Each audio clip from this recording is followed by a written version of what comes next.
I added a woodworking vise to my new bench. Keep watching and I will show you how I did that and what I would do differently next time round.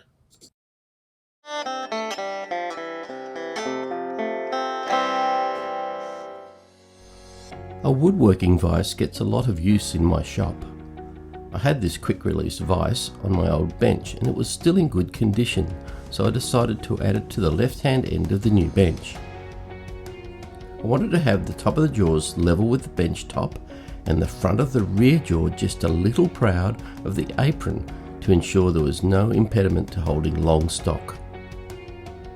The overhanging frame beyond the left hand side was the perfect place for it, but the frame sits back from the front of the bench to accommodate the Stanton bench mounts.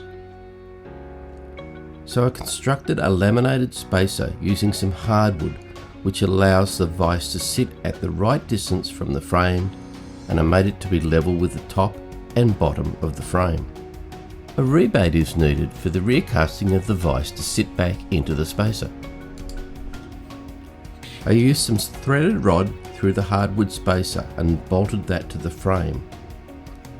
The vise is then simply mounted to the spacer and frame from underneath in the normal manner.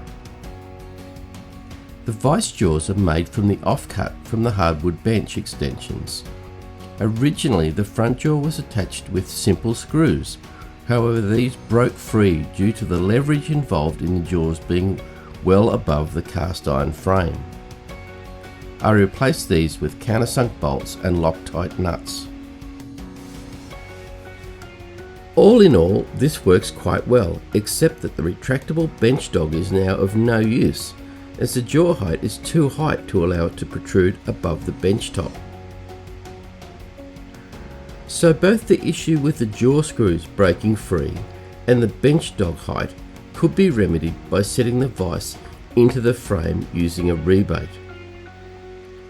Some redesigning of the spacer would be needed, and perhaps the vise would need to be bolted through the bench top, which is not my ideal arrangement.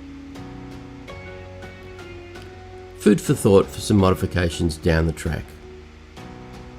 Thanks for watching and have a great day.